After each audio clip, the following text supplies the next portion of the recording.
नमस्ते साथी सब, स्वागत अछि अहाँ सबके अपन मैथिली चैनल GTV मैथिली पर। आइ हम अहाँ सबके छोट भाई अहाँ सबके बीच आबि गेल छी एकटा मोबाइल संबंधी टेक्निकल वीडियो लऽ कऽ, जाहिमे कि हम अहाँ सबके सिखाएब कि कोनो भी मोबाइल में आसान तरीका से जीमेल अकाउंट कोना बनबै छै। मुदा ओहिसँ पहिले अहाँ सब गोटे से आग्रह अछि कि अगर अहाँ सब एहि चैनल पर नया आयल छी तऽ प्लीज चैनल के सब्सक्राइब कऽ कऽ घंटी के बटन के दबा दियौ।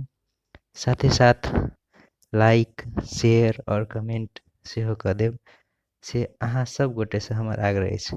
तऽ चलू आब वीडियो दिस आगाँ बढ़ै छी।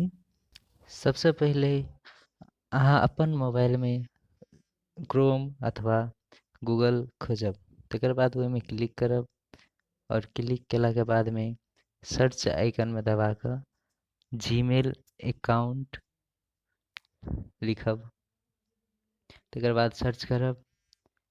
सर्च करा के बाद में सेकेंड नंबर में देखबे कि क्रिएट योर गूगल अकाउंट, ओहिमे क्लिक करब। तकर बाद में ऐड अकाउंट में क्लिक करब।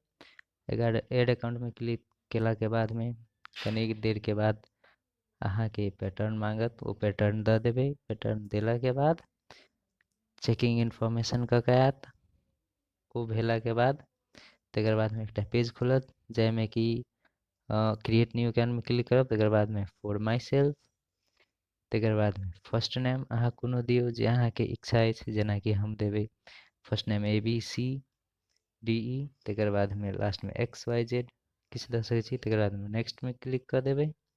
नेक्स्ट में क्लिक केला के बाद अहाँ के बर्थ डेट पूछत, एहिमे कि अहाँ के अपन रियल दऽ सकै छी या फिर किछु दिए सकै छी। तऽ हम अपन अनुसार किछु दऽ देलियै। तकर बाद में अहाँ के जेंडर में पूछत, फीमेल छी तऽ फीमेल, मेल छी तऽ मेल, अथवा अखन नहीं देबै तैयो तऽ ताहि दुआरे अदर नॉट से क्लिक। तकर बाद नेक्स्ट कऽ देबै। नेक्स्ट केला के बाद में एतऽ देखियौ अहाँ सबके कोनो बनल पहिलहु से चूज कऽ सकै छी या फिर अपनो दऽ सकै छी। क्रिएट योर ऑन जीमेल में क्लिक करब। तकर बाद में ओहिमे जे अहाँ के इच्छा अछि दिए के से देबै। तऽ हम दै छी ABCDE, सपोज लास्ट में हम थेप देबै ABC। अब नेक्स्ट कऽ देबै तऽ ई भऽ गेलै। तकर बाद में अहाँ अपन इच्छा अनुसार पासवर्ड राखि सकै छी। तऽ चलू हम पासवर्ड राखि दै छी, अहाँ सब अपन इच्छा अनुसार अपन पासवर्ड राखब। तकर बाद में नेक्स्ट पर क्लिक करब। क्लिक केला के बाद देखियौ अहाँ के अकाउंट बनि गेल अछि। तऽ चलू आब अकाउंट बनि गेल। धन्यवाद। तो साथी सब अहाँ सब बुझि गेल हेबै कि कोना जीमेल अकाउंट बनबै छी से। अब हम अहाँ सबके लेल दोसर वीडियो लऽ कऽ जल्दी आएब। तब तक हम विदा चाहै छी। नमस्कार।